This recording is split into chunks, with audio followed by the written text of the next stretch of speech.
everyone, and welcome back to Scareticulous. So I saw Daredevil Born Again, Episode 3, and I liked it.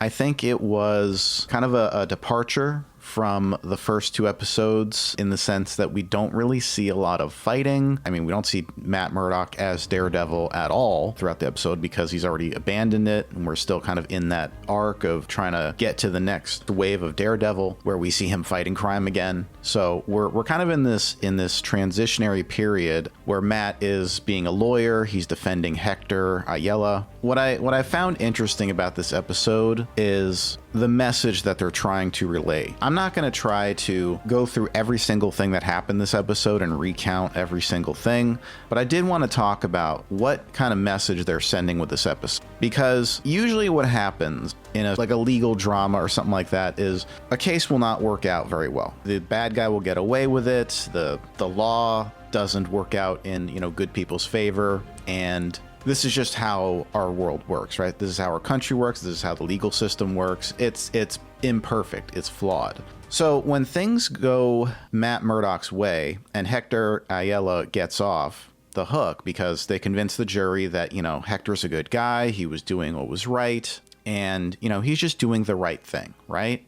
And you're on the fence as to how this is going to go, right? Because you're wondering they could find him guilty because maybe the crooked cops got to the jury, or perhaps there's someone in the jury that is just prejudiced against vigilante justice in some way. And Matt Murdock, he actually pulls a move in court where he actually outs Hector Ayala as White Tiger.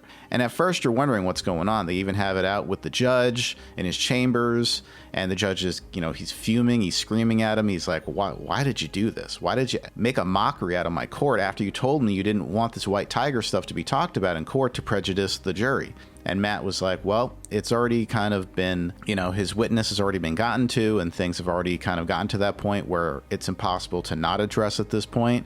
So Matt Murdock brings that up because he wants to make the case that Hector Ayala is doing the right thing out of what he perceives to be justice. And so, bringing up the White Tiger thing was meant to kind of invoke that kind of situation. So when they inevitably, when the jury gets back and they actually find Hector not guilty on all charges and he's free to go, you're kind of wondering, okay, well, is that it? How is this going to go? And Matt even tells him, hey, you can't go out as White Tiger anymore because everyone knows it's you. Well, at the end of the episode, and this is spoiler alert, Hector Ayala, he goes back out as White Tiger, and then he's shot point blank in the head by one of those crooked cops. He's got the Punisher logo on his chest. You think maybe that's Frank Castle as Punisher doing it, but obviously not. This doesn't really fit the motive. Frank Castle wouldn't just kill a vigilante out of nowhere in cold blood like that. There's usually a motivation for why he goes out to kill. He's kind of an anti-hero of sorts. He just has very unconventional, brutal methods of going about that. And I think the message that they're trying to get across in this episode is that even if the justice system prevails, even if the legal system is on your side and you get your way in court, that doesn't mean that real life is going to play out exactly as you want it to. That doesn't mean that you're going to be free from harm or free from further persecution after the fact, because there's the court in the legal system, and then there's the court of public opinion. There's the court of, how people treat you in the real world. And sometimes they will enact their own kind of vigilante justice, which is kind of an ironic thing to kind of address about the crooked cops, that they hate vigilantes and they're going out of their way to get rid of them. But at the same time, they're also enacting their own form of vigilante justice. They got the skull tattoo, and they think there's part of this Punisher group of punishing these vigilantes for taking the law into their own hands and, dispatching their own form of justice. But that's basically what they're doing, which is very interesting, the hypocrisy and the lunacy with the crooked cops. And just the irony of the whole situation is they are also vigilantes, but they do it in a much more underhanded and devious way. I think that's the central message of this episode, and really what it's trying to get across about the show itself. This might be one of the most important episodes in the series because it highlights how life isn't fair. the law doesn't always go your way, and bad people will sometimes win. Because you have Marvel, and when the superhero, fights the battle and then they save the day, everyone wins, right? And it's the best day ever, and it's peace and love, and everyone is happy.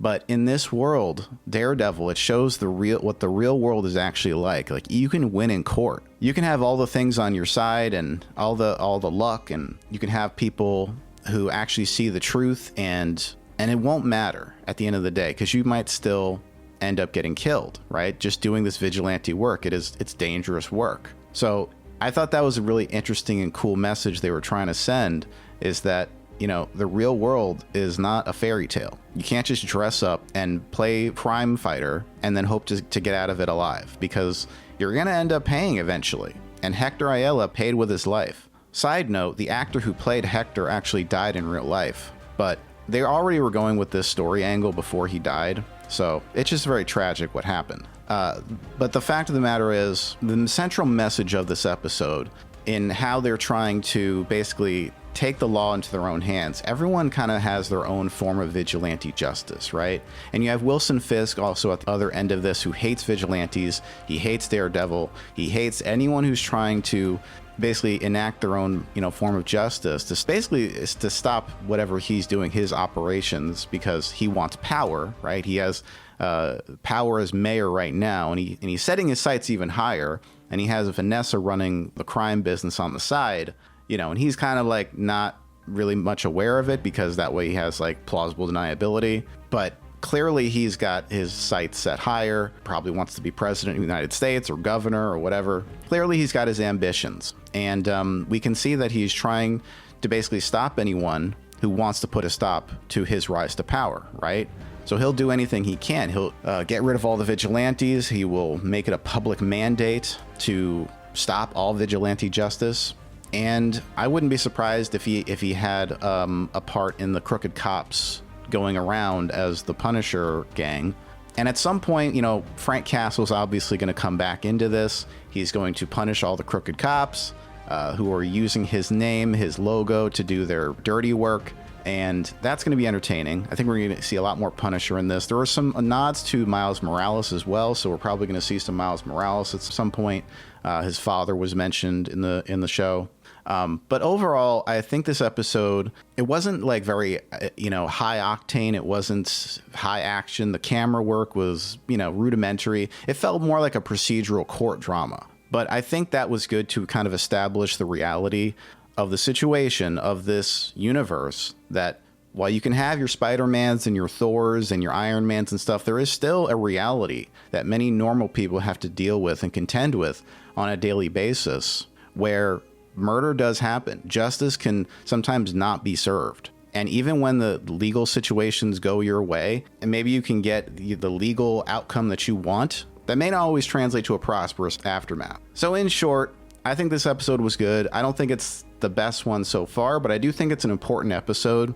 Obviously they're ramping up to more episodes with a lot more action in it. I think this is more of like an in-between episode. And that Matt Murdock, after exposing White Tiger in court in front of everybody, which basically ended up leading to Hector's death, that is going to affect him, right? First, Foggy is killed, which we know had an impact on him. Now Matt defended this client in court, got him off, but because of his recklessness in court, ended up getting him killed. So that's going to affect him.